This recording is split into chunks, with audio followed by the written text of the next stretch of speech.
empezando de a poco la formación cristiana. Ya tuvieron un buen lapso de formación humana. Ahora ya vendría el bloque de formación cristiana. Recordemos que trabajamos o intentamos trabajar fuertemente tres áreas, ¿no? Que es la humana, la cristiana y la franciscana. De alguna manera la franciscana es como la que más trabaja la orden, ¿no? Por el mismo carisma, cuando se va llegando, pues se invita a conocer quién es San Francisco, qué hizo, etcétera, ¿no? Entonces, de alguna manera, el área franciscana es la que muchas veces se trabaja más o se conoce más. De ahí la parte cristiana un poquito, pero a veces la que sí se queda muy relegada por alguna o por otra cosa es la parte humana, ¿no?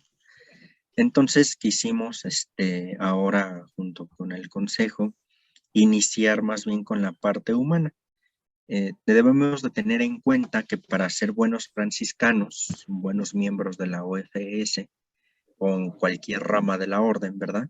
Necesitamos ser, antes que franciscanos, necesitamos ser buenos cristianos. Pero antes que cristianos, somos humanos. Entonces es como una especie de caminito que nosotros tenemos que ir avanzando, ¿no? Si yo no tengo bien puesta mi parte humana, no puedo pasar así nada más porque sí a la parte cristiana. O sería la idea. ¿Por qué? Porque de mis experiencias humanas es que yo voy a dotar mi fe o cómo yo comprendo mi fe, ¿no? Les pongo un ejemplo muy claro, ¿no? Nosotros tenemos a Dios por Padre, ¿no? Y lo es. Y es muchas de las veces como nosotros reflexionamos a Dios, ¿no? Es nuestro Padre porque está al pendiente de nosotros, nos cuida, nos provee de todo lo que necesitamos, etcétera. Pero quizá nosotros logramos entenderlo así como Padre y lo aceptamos como Padre porque tuvimos una experiencia paterna favorable, con sus altibajos, ¿no? Pero tenemos una experiencia paterna favorable. Pero ¿qué va a pasar cuando a este Dios Padre se le presente a una persona que de plano tuvo una experiencia pésima con su papá? Pensemos en un niño de catecismo. El niño de catecismo que tiene un papá que consume alcohol y que cada que consume alcohol golpea tanto a la esposa como a los hijos. Fácilmente, si se le presenta al niño como padre, va inmediatamente a relacionar. Mi papá es de esta manera. Si Dios es padre, entonces Dios ha de ser como mi papá. Luego, entonces, no quiero este tipo de Dios, ¿no? Entonces, les digo, no sucede en todos los niños, no sucede en todas las experiencias así, pero lo cierto es que la parte humana va condicionando mucho de nuestra parte cristiana.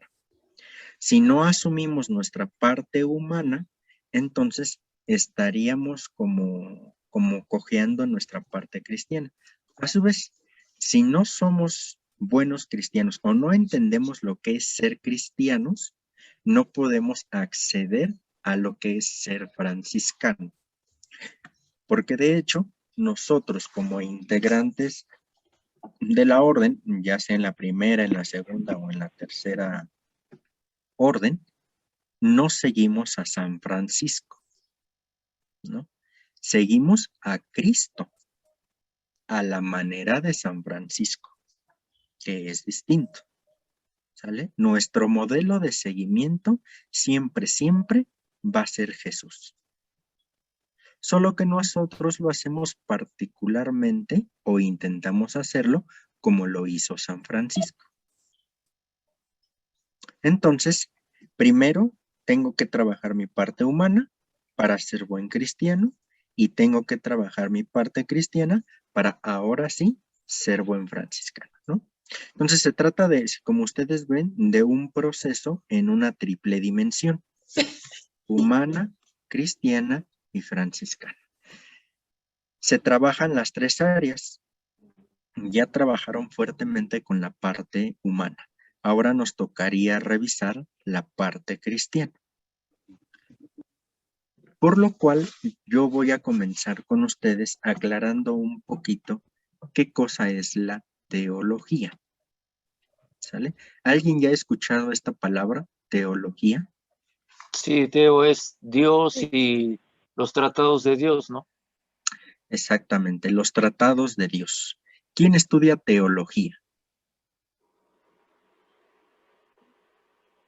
O corrijo la pregunta.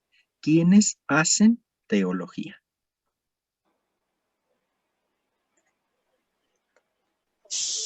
Los filósofos. Más bien ellos hacen filosofía, porque incluso hay filosofía de la religión o filosofía de Dios, etcétera. Los mismos teólogos hacen teología. Obviamente, es claro, pero ¿quiénes son los teólogos? ¿No? Este tipo de cosas son las que vamos a ir aclarando de a poquito. ¿Por qué? Porque así como Marco ya nos dijo, teología es un estudio o un tratado de o sobre Dios. La palabra teología está compuesta de dos palabras griegas, ¿no? Theos y logos. Bueno, es que Theos, también teología es la disciplina que es el conocimiento sobre las cosas de Dios. exacto, ¿no? Etimológicamente es eso. Sí. La disciplina, el estudio, el tratado, el discurso que se hace sobre o de Dios. Ya de entrada, etimológicamente, hablar de teología, el que habla de Dios o el que hace un discurso de Dios. Ya tan solo comenzando por la etimología, ¿creen ustedes que alguna vez en su vida ustedes mismos han hecho discursos sobre Dios? ¿Han hecho teología? ¿No? Entonces, vamos quedándonos con estas preguntas en la cabeza para irlas contestando con lo que vamos viendo, ¿no? Entonces, teología, etimológicamente hablando, es el discurso, el tratado, el estudio sobre o de Dios, ¿no? Deo, Dios, logos, discurso, tratado, etc. Pero la teología, más allá de la etimología, porque, por ejemplo, antiguamente estamos hablando de incluso antes de Cristo, en la naciente filosofía, incluso antes de que venga la filosofía, los griegos hacen teología, pero no tiene el mismo carácter que nosotros tenemos. Por eso, a esta definición etimológica tenemos que irla también acentuando. ¿Sale? Entonces, vamos a decir de ahí que la teología es una reflexión de fe o una reflexión sobre la fe. ¿Sale? También Entonces, viene siendo lo que se cree de Dios. O sea, un ejemplo, la historia de la salvación, ¿sí? O sea, definimos historia, ¿no? Que son los antecedentes, ¿sí? Y es lo que se piensa o se dice de Dios. ajá, exacto. Eso ya sería el carácter material de la fe o el contenido de la fe, ¿no? Entonces, incluso ya desde aquí nosotros tenemos que ir precisando algunos términos que quizá para nosotros ya están, entre comillas, muy utilizados y en el inconsciente muy entendidos. Les pregunto, estas preguntas que comienzo a hacer son como la base para yo saber desde dónde partir, ¿no? Desde dónde estamos, en qué terreno estamos. Entonces, les pregunto, ¿saben qué cosa es la fe? Más allá de los contenidos, ¿no? Como ahorita Marco nos dijo, la historia de la salvación, bueno, es el contenido de la fe. Es decir, lo que nosotros creemos. Uh-huh. Pero, ¿qué es la fe? Porque nosotros decimos que tenemos fe, ¿cierto? Pero, ¿qué es la fe?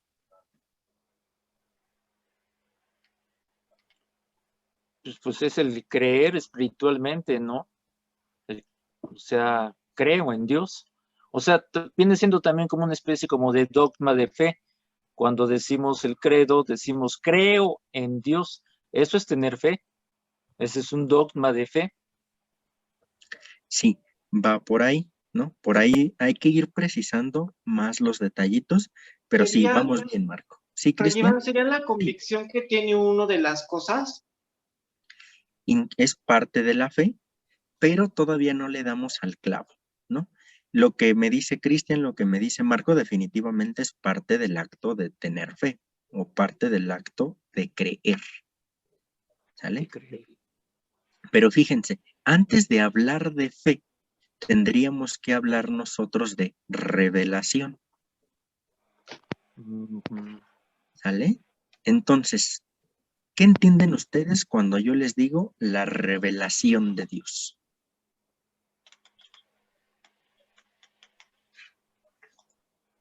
¿Qué se les ocurre? ¿Qué han oído? ¿Qué piensan? Cuando yo les digo la revelación, y cuando les digo la revelación, pues inmediatamente estamos hablando de la revelación de Dios, ¿no? ¿Cómo qué se imaginan con esto?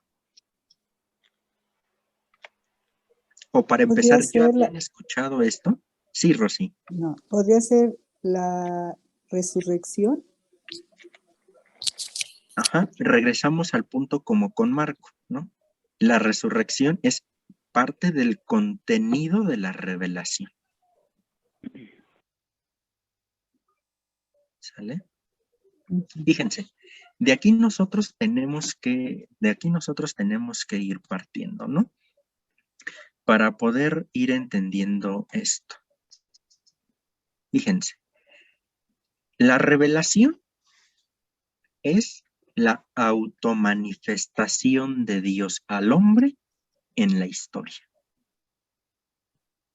Es decir, la expresión que hace de sí mismo Dios en la historia humana. ¿Queda claro esto? Sí. Eso. Es decir, cómo Dios se nos presenta, ¿no? Así sencillamente.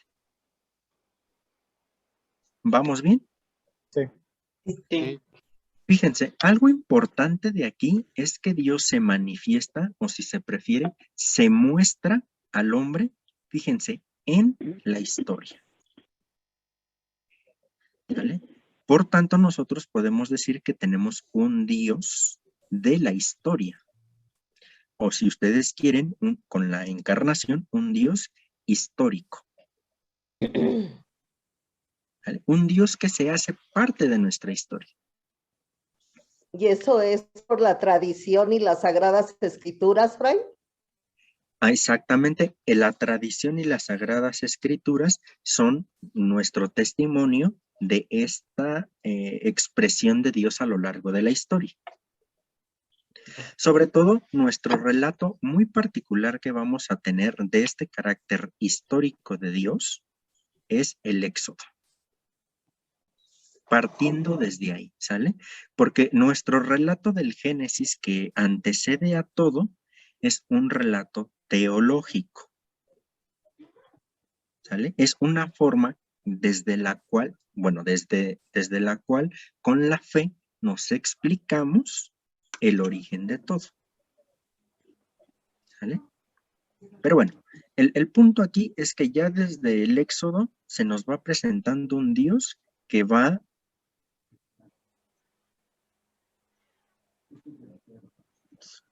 y va a llegar, nosotros vamos a decir, en el, bueno, va a decir la misma escritura, que llegada la plenitud, se va a encarnar el Hijo. ¿Sale? Entonces, Cristo es la plenitud de la revelación del Padre en la historia. Ustedes recuerdan que el Evangelio de San Juan, una y otra vez, Jesús dice, quien me ve a mí, ¿a quién está viendo? Padre. Al Padre. Exactamente. ¿Por qué? Porque aquí se nos presenta totalmente Dios. ¿Vamos bien hasta aquí? Sí. Sí. Sí, sí, sí. Perfecto. Entonces, fíjense. ¿Sí me escuchan bien? Porque yo aquí veo como que se me están trabando. No sé si es mi internet. ¿Sí me escuchan bien? Sí, a Sí, mí una ocasión se trabó, pero en general está bien. Sí, sí, de repente tantito como que se entrecorta. Perfecto.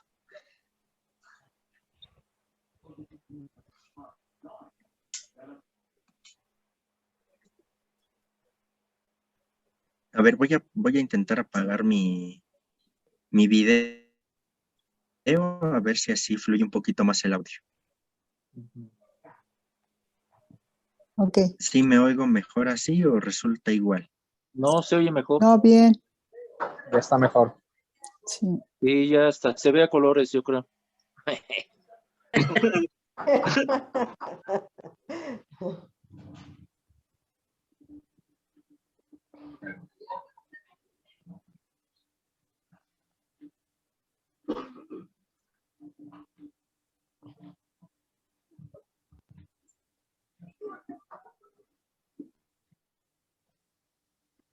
Ahora ¿Escuchan ya un no me poquito mejor? escuchan. Sí, está mejor.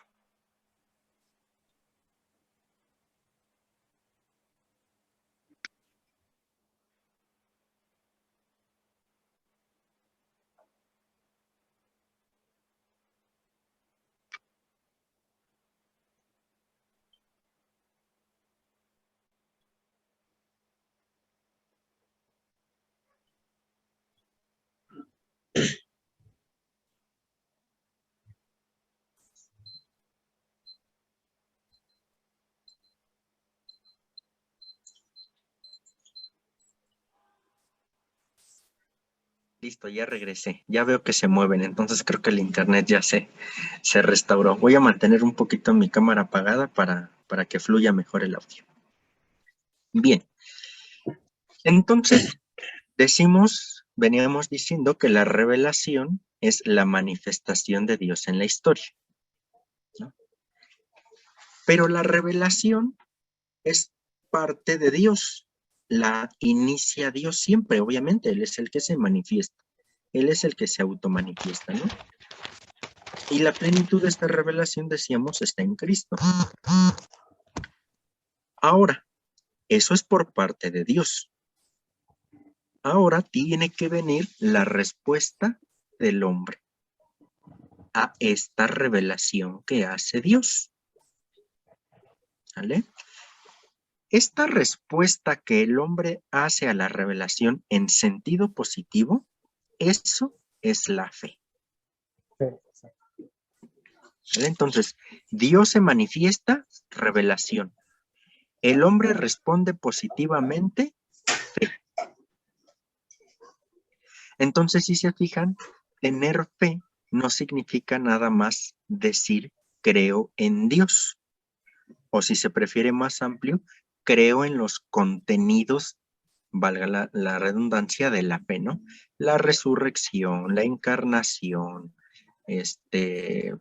Pentecostés y todo esto, ¿no? Todos los contenidos de la fe. No solo es eso, sino es dar una respuesta a la revelación que Dios está haciendo en la historia. Concretamente, nosotros tenemos la plenitud de la revelación en Jesús o en Jesucristo. Ahora hay que preguntarnos quién es Jesucristo y qué hizo Jesucristo. Y hay que decir que como misión central, Jesús tuvo el reino de Dios. No morir en la cruz, sino el reino de Dios. La muerte en cruz es una consecuencia de anunciar el reino de Dios, que Jesús lo vive, ¿no? Pero no, el Padre no envía al Hijo a morir en la cruz, lo envía a anunciar el reino de Dios. Pero el reino de Dios al anunciarlo, Jesús se mete en complicaciones tanto con las autoridades civiles como con las autoridades religiosas. Se convierte algo así en una persona incómoda. Quizá para nosotros el ejemplo más claro,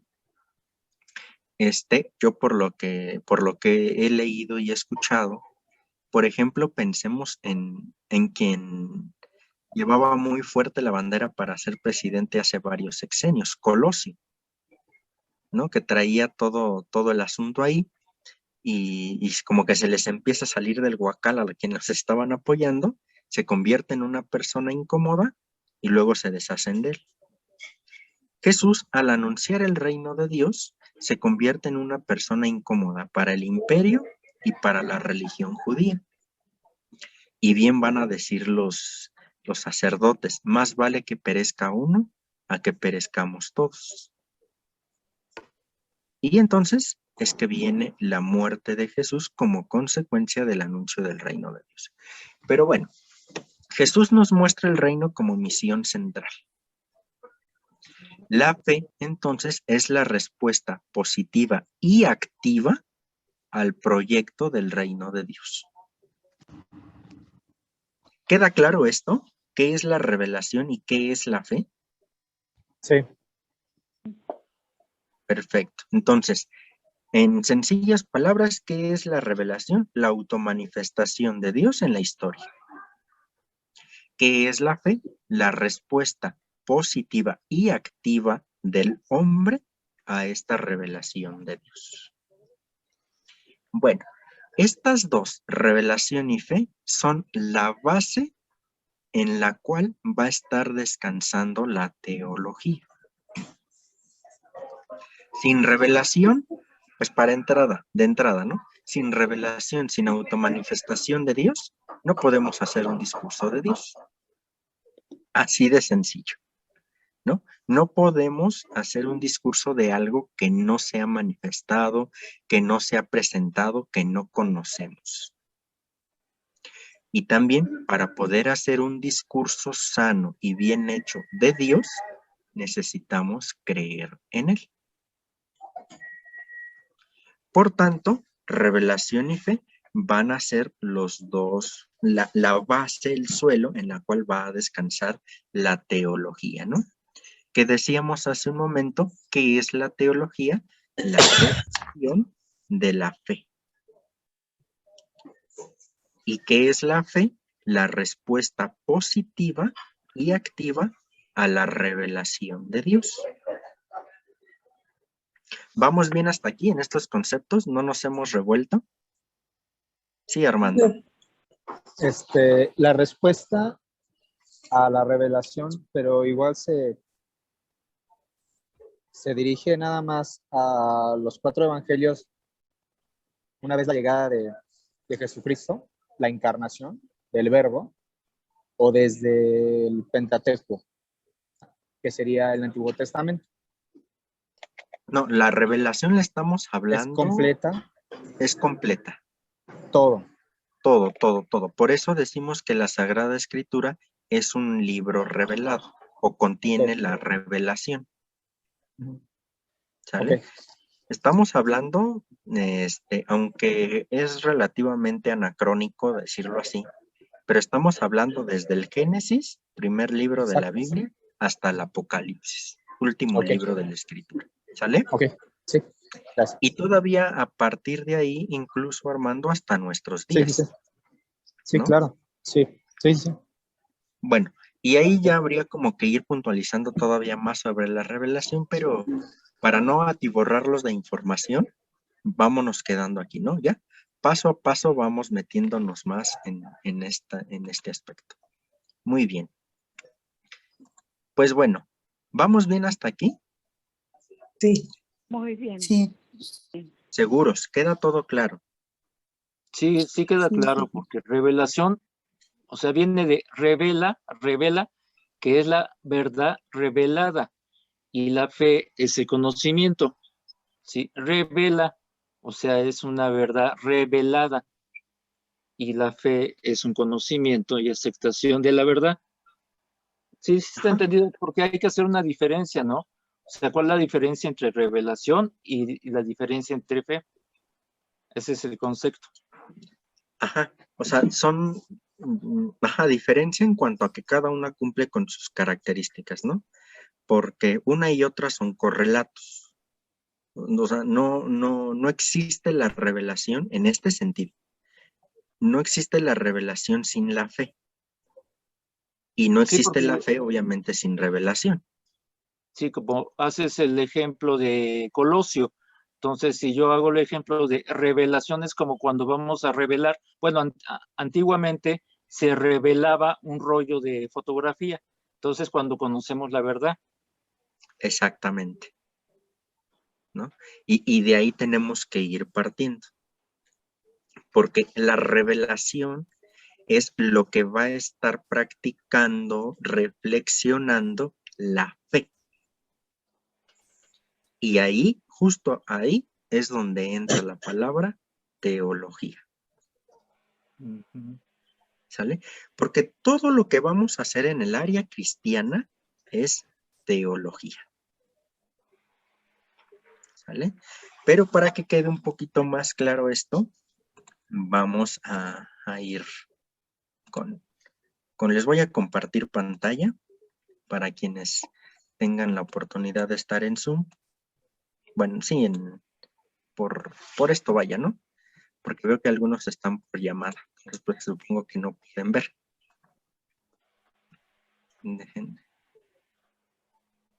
Fíjense. Entonces, ya una vez visto esto, que es revelación, que es fe, y preguntarnos por la teología, así a grandes rasgos, ¿verdad? La teología como reflexión de fe.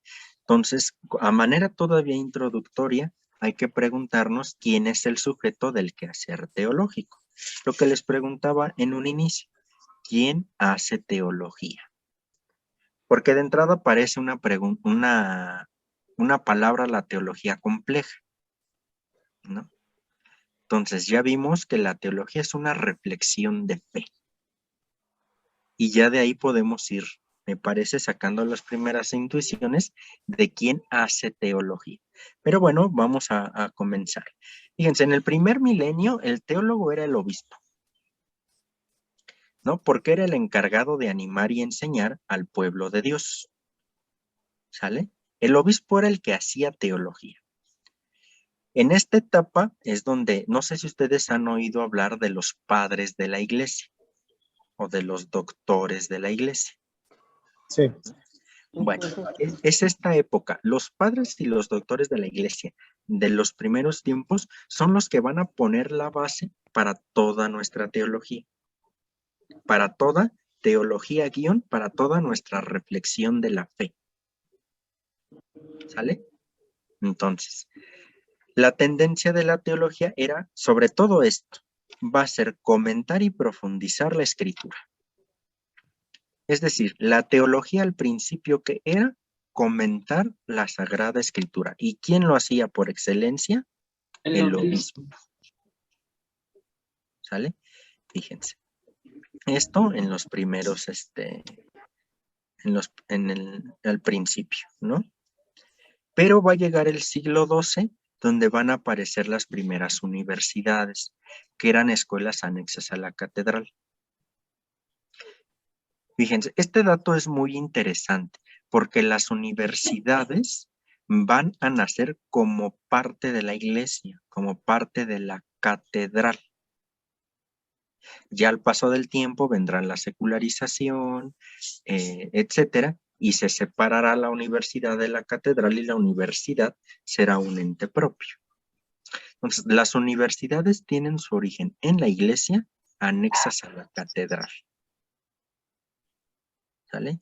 Ya después vendrá todo este movimiento secular y bueno, división iglesia-estado y también vendrá todo esto. Pero en fin, para el siglo XII está esto, universidad anexa a la catedral. Aquí va a comenzar a hablarse de teología ya como una reflexión de un tipo científico o académico si se prefiere. ¿no? En esta época los grandes teólogos tomaban de los padres de la iglesia, de los que veíamos al principio, frases que compilaban en los libros, así se les llamaba, de las sentencias. Ahí era en donde ponían toda su reflexión quienes hacían teología al principio, los padres, doctores de la iglesia, obispos, ¿sale? ¿Y qué era lo que hacían? Comentar la Sagrada Escritura. En el siglo XIX, la teología se convierte en apologética. ¿Qué va a ser la apologética? Se va a comprender como la justificación de afirmaciones del magisterio. Apologética es una palabra que significa defensa, pero defensa en el sentido como de un tanto de ataque. En el siglo XIX estamos hablando de entrada ya con todo el auge la modernidad, es decir, la eliminación de Dios o el querer eliminar a Dios de la sociedad, del mundo. Por tanto, la iglesia tenía que defenderse frente a todo esto. Y así es como la teología tiene este carácter apologético. El teólogo es el que apoya la doctrina del magisterio y para ello se va a basar en la filosofía imperecedera. Bueno, aquí la teología siempre va a estar de la mano de la filosofía, porque es el pensamiento abstracto. Entonces va a estar muy marcado ahí. Y con Pío XII, el título de teólogo se reserva a los profesores de las universidades pontificias. Es decir, no todos son ni hacen teología, solo los que están en las universidades pontificias. En el Concilio Vaticano II se recupera la plena y mutua colaboración entre obispos y teólogos. Ahí está mal el año del Concilio Vaticano II, es 1965, no 68. Ahí se me fue el dedo. Bueno, se recupera la plena y mutua colaboración entre obispos y teólogos. Y va a ser a partir de Pablo VI que se reconoce la función de teólogo al pueblo de Dios. Entonces, si se fijan, ya en el Concilio Vaticano II comienza a abrirse un poco el panorama de quién es teólogo. ¿Vamos bien hasta aquí en esta parte histórica? Muy bien, Sí. muy interesante. Perfecto. Fíjense, entonces, ya teniendo en cuenta este marco histórico y la apertura que va a significar para, no solamente para el que hace teología o el teólogo, sino para toda la iglesia en general, el Concilio Vaticano II, que nos vamos a tener que detener a estudiar qué es el Concilio Vaticano II, vamos a abordar ahora los niveles de reflexión teológica. Esto me parece va a ser muy interesante para ustedes, al menos a mí me resulta muy interesante. Porque dentro del pueblo de Dios como teólogo, existen 3 niveles de reflexión teológica. El profesional, el pastoral y el popular.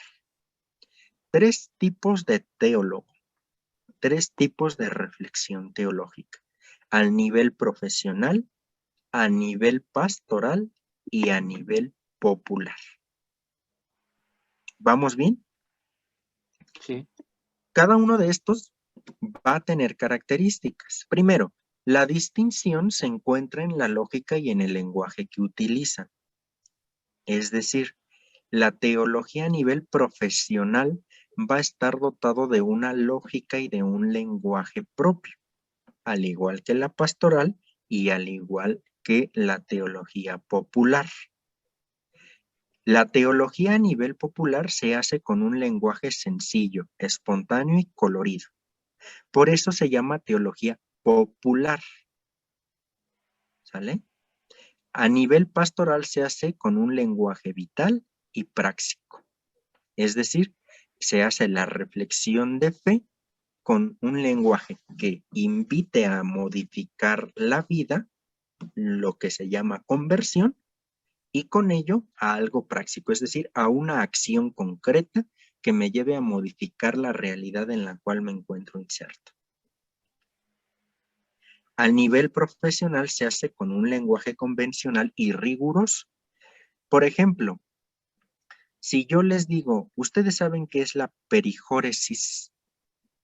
¿Qué me dicen? ¿Qué es la perijóresis? Híjole, ya es un término muy, muy raro, ¿no? Bueno, perijóresis es un término en el cual ya en la teología profesional se entiende la relación que hay entre el Padre y el Hijo y el Padre y el Espíritu, el Hijo y el Espíritu. Es decir, la relación que hay al interior de la Santísima Trinidad. Aquí ya estamos hablando de una teología a nivel profesional. ¿Sale? Sin embargo, los tres tienen en común el pensamiento de la fe. Aunque cada uno tiene su lógica y su lenguaje, los tres comparten el pensamiento de la fe. Van a explicar y desarrollar la comprensión de la realidad a la luz de ¿qué? De la revelación. Es decir, de la manifestación de Dios en la historia. ¿Vamos bien hasta aquí? Sí. Perfecto. ¿Cómo decías la palabra esta? Perijóresis. Perijóresis. ¿Peri qué? Perijóresis. Ok, gracias. De nada, Marco. Sí, bueno.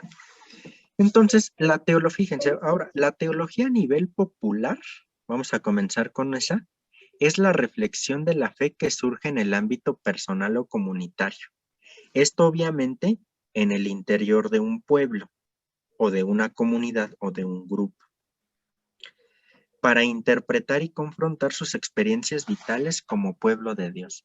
Aquí la clave está en esto, experiencias vitales, es decir, las experiencias de la vida. ¿Sale? Su lógica, por tanto, como son las experiencias de la vida, su lógica es lo cotidiano y se genera principalmente en círculos bíblicos. Por ejemplo, o grupos de jóvenes o los espacios donde se comparta la reflexión de la palabra de Dios. Es decir, es algo cotidiano,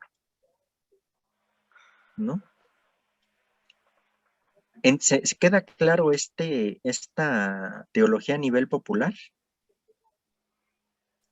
Sí. Perfecto. Después vendría la teología a nivel pastoral. Esta es la reflexión de aquí es de la fe, no de la B. Aquí es de la fe.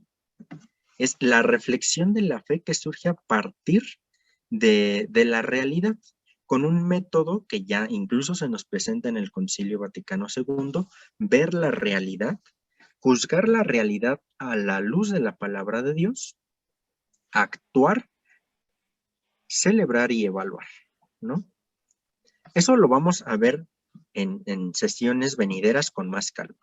O no lo olvidemos, estamos en una sesión introductoria, tratando de poner un suelo común desde el cual vamos a partir. Entonces, está esto, ¿no? Suscitando en las personas su propio cambio. La forma de expresión casi siempre es oral, principalmente la predicación. Si hablamos en forma escrita, los documentos pastorales o folletos. ¿Cuál va a ser la lógica de este nivel pastoral de reflexión? Es la acción reflexionada y se genera principalmente en ámbitos institucionales, en asambleas diocesanas, cursos de cultura religiosa y teológica. Por último, esta de teología a nivel pastoral, el ejemplo más claro que nosotros tenemos son las predicaciones de los presbíteros en la celebración eucarística. Ahí está, con todas las características, la teología a nivel pastoral. ¿Queda clara este nivel teológico? Ujú. Sí. Perfecto. Y después vendría la teología a nivel profesional. Esta teología a nivel profesional es la reflexión de la fe, pero que ya va a surgir a partir de profesores y alumnos ya en un ambiente académico y que toma como base de su estudio, obviamente, la Sagrada Escritura, la tradición y el magisterio, ¿no? Y obviamente con todo esto se van a recoger los datos sobre el tema en cuestión y realizando una reflexión, ¿no? Entonces, este nivel de teología profesional, este sí ya es el que se hace en las universidades que enseñan teología. Su forma de expresión es oral y también escrita, y se generan principalmente en espacios formales de la enseñanza, ¿no? Por ejemplo, ya en institutos teológicos, seminarios o facultades de teología.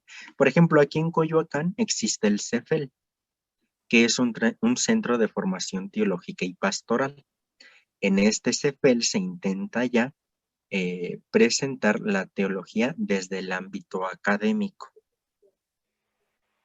¿Mm? Por ejemplo, ¿no? Ya los seminarios, quienes están en un seminario, en una casa de formación, estudian la teología o las facultades propiamente de teología. No sé si conozcan ustedes la Universidad Pontificia de México, que está en el Sí, centro de Tlalpan, ¿no? ahí en la Universidad Pontificia, la teología, ¿desde qué nivel la empiezan a enseñar? ¿Desde el nivel profesional? ¿O Sí, puede uno empezar desde, como diciendo parvulitos A, o sea, desde abajo? sí, mira, la teología, bueno, vamos, ahí en la Universidad Pontificia y en cualquier lugar que enseñen teología, cualquiera puede entrar, ¿no? Es decir, tanto religiosos, sacerdotes, como laicos. Nada más que aquí, entre comillas, el único pero que se podría poner a la teología a nivel profesional es que tiene un sustento filosófico muy fuerte, ¿sale? Entonces, eso, si entramos así en seco a la teología, nos puede causar un poquito de problemas porque hay que tener un cierto bagaje filosófico. En algunas universidades, ¿qué es lo que hacen? Generar un programa propedéutico para entrar a la teología.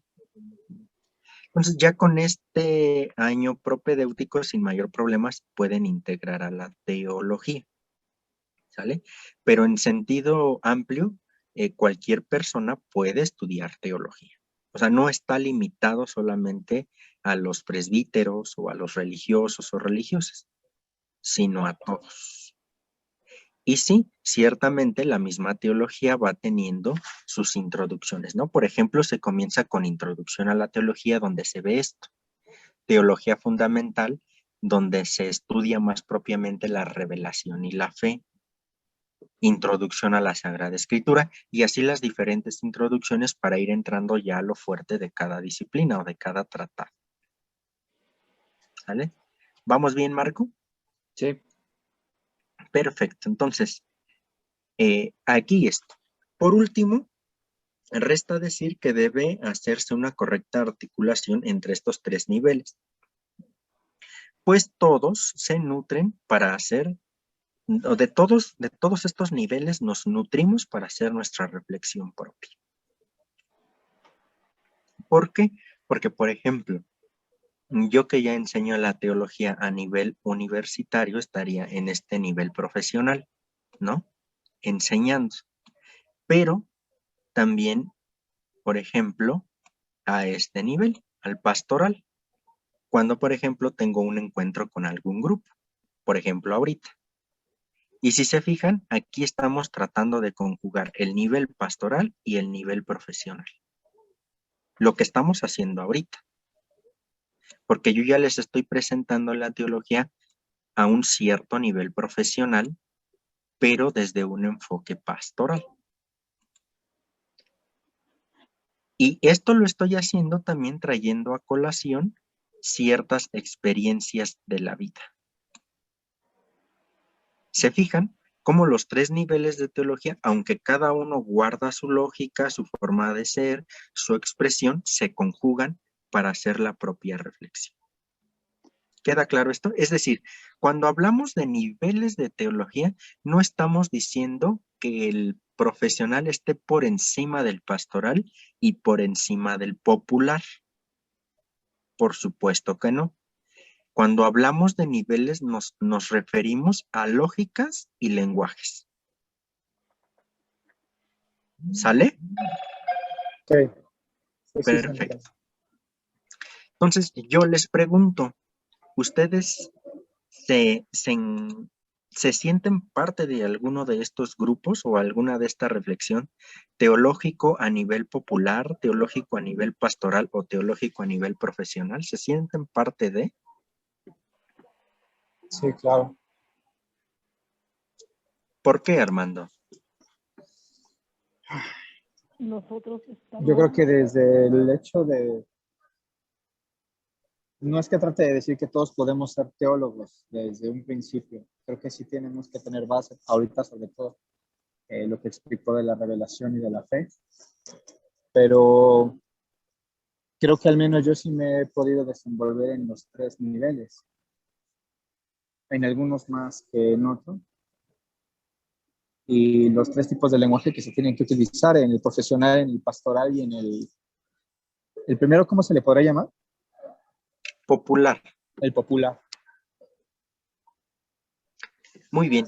En la mayoría de los casos, ¿alguien más? Antes de decir. Yo puedo platicarte una anécdota, ¿sí? Uh-huh. Y son buenas las anécdotas, ¿sí? Yo estaba tomando el Evangelio del Hijo del Carpintero, el Evangelio de San Marcos con Roberto Farril.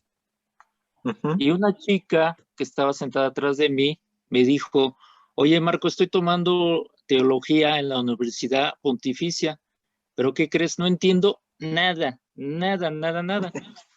Entonces, pues yo le dije, mira, pues yo creo que para entender, como estás enfocando lo que es pastoral, yo voy en 7º de pastoral. Entonces yo le dije, ¿sabes qué? Debes de tomar pastoral para que veas los cimientos, veas las bases fundamentales, ¿sí? De todo lo que viene siendo el Antiguo Testamento.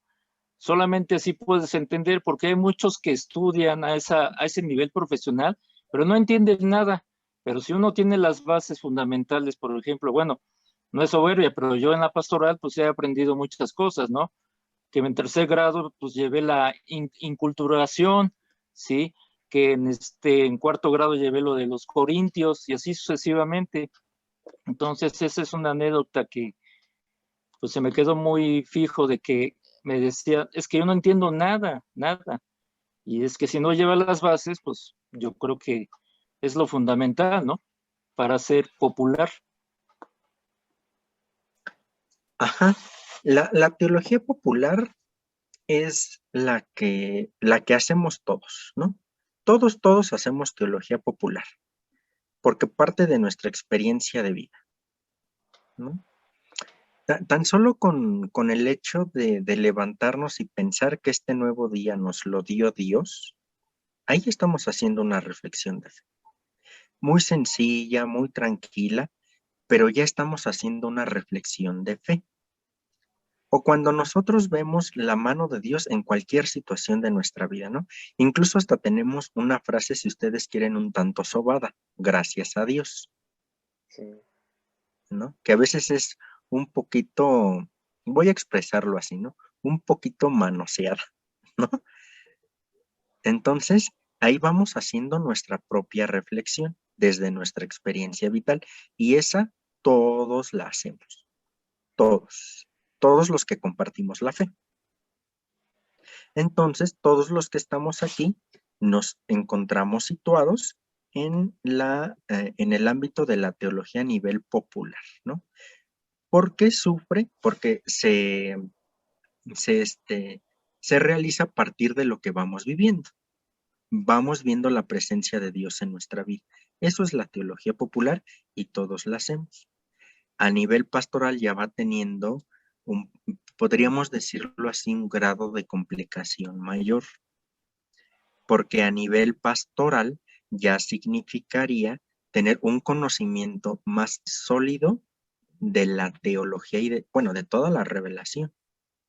Aquí ya como que se comienza a complicar un poquito el asunto, aunque también quizá muchos de nosotros ya nos movemos a nivel pastoral, ¿no?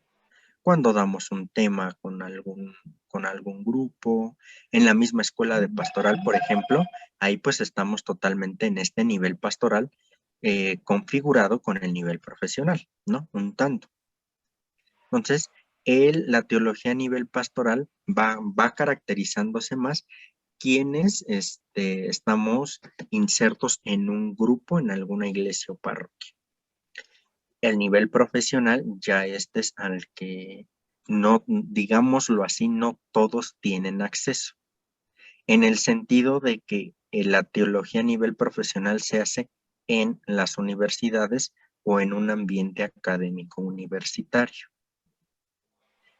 ¿no? Pero bueno, fíjense, la teología popular nutre la teología pastoral y obviamente a la teología profesional. Pero la teología profesional orienta a la teología a nivel pastoral y a la teología a nivel popular. ¿Sale? ¿Quedan claros estos tres tipos de teología? Sí, Armando. Muy bien. Claro Sí, que Fray sí. Iván. Entonces yo creo que Perfecto. descarto lo que dije hace rato, entonces yo creo que por ende nada más me quedaría con las primeras dos. La profesional pues todavía no he tenido acceso, porque Claro, es académica, ¿no? exacto. Ahora otra pregunta, cabe mencionar que como los filósofos, hace rato que comentó, el simple hecho de pensar y de hacerte la pregunta de quién eres, ya estás haciendo filosofía. Así El es. simple hecho de decir quién es Dios, ya empiezas a hacer teología o no tiene Exacto. nada que ver. Sí, exactamente. Porque ahí ya no nos te convierte en teólogo. sí te convierte en teólogo a nivel popular. Popular, perfecto. ¿Sale? Ok. Sí. Perfecto. Y conforme vas avanzando es profundizar más, Exactamente. es como niveles. Así es. Digo, a lo mejor estoy mal enfocado, pero uno depende del otro, pero al final es por niveles, paso a pasito. Así es, porque por ejemplo, a nivel popular les digo, son las experiencias de vida, ¿no? Sí, sí, sí. Así de sencillo, son las experiencias de vida. Y de la experiencia de vida, yo reflexiono a Dios.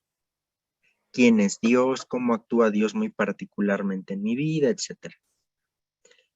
Después viene lo pastoral, que les digo, el por excelencia es catequesis y sobre todo, a la hora de la predicación del presbítero, ¿no? Porque ahí está, y de ahí su nombre, ¿no? Pastoreando a quienes lo están escuchando. Por eso, también muchos de nosotros hemos hecho teología pastoral, ¿no? Cuando hacemos una reflexión ya tratando de orientar a alguien. ¿Sale? E insisto, ya la teología académica la teología a nivel académica, pues ya hasta se vuelve un poco más compleja en el sentido de que se hace a partir ya pues de una lógica distinta, ¿no? Pero lo interesante aquí es que la teología popular nutre a la teología pastoral. La teología popular y la teología pastoral a su vez nutren a la teología académica.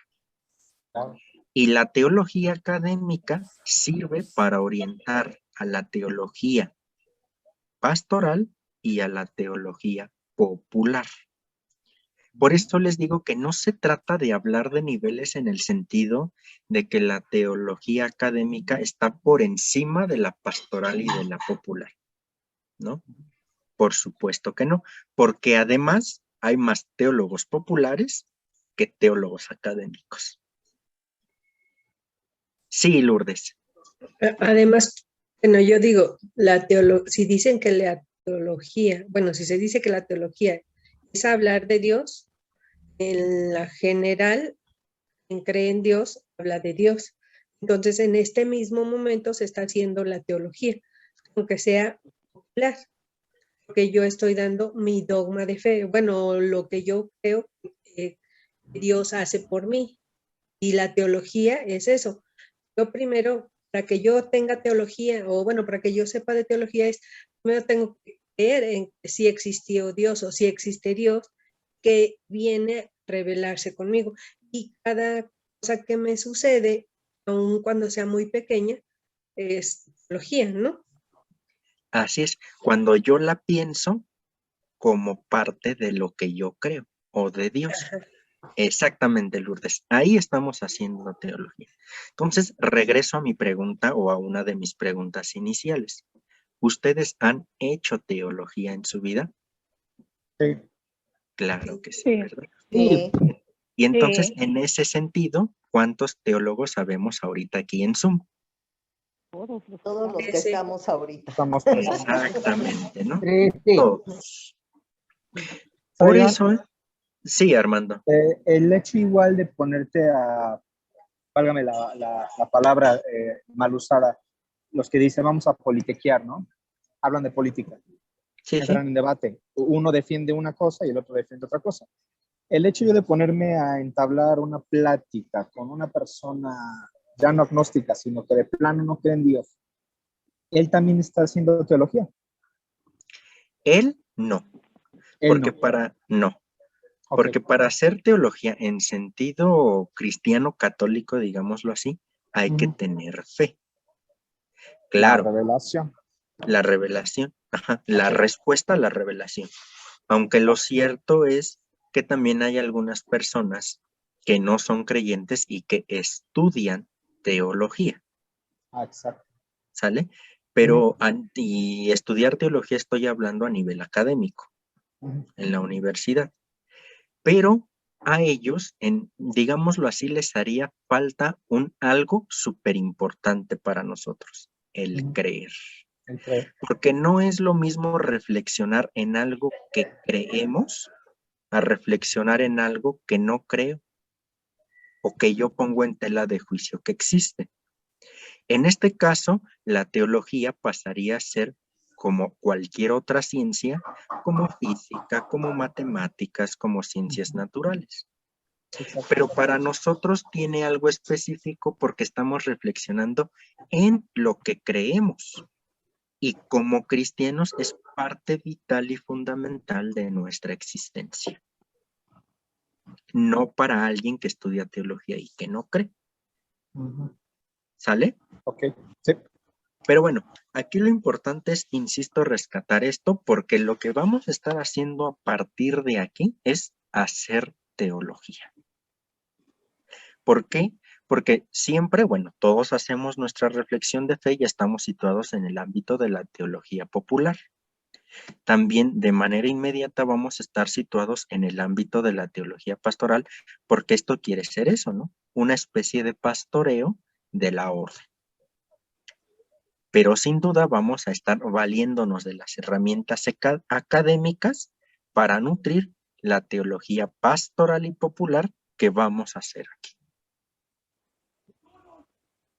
Es decir, en la formación cristiana vamos a estar haciendo teología desde desde los tres niveles. ¿Queda Popular, claro? pastoral y profesional. Exactamente. ¿Vale? ¿Por qué? Porque lo que yo voy a hacer es intentar desde lo profesional bajarlo a, bueno, vamos, bajarlo en el sentido de no ocupar los terminajos que se ocupan en teología, ¿no? Como esta de perijóresis, de transubstanciación y todos estos términos raros que ocupamos en teología.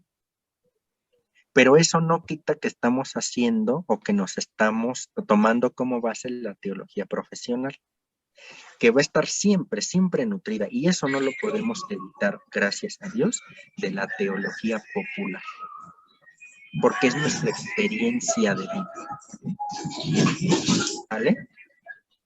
Sí, es más o menos O sea, Fray Iván, lo que tú vas a hacer es de la teología profesional nutrir la pastoral y la popular para nosotros. Exactamente. Exactamente. De la profesional, la pastoral y la popular, y a su vez ustedes mismos se van a dar cuenta. Julie, ¿podrás apagar tu micrófono? Gracias.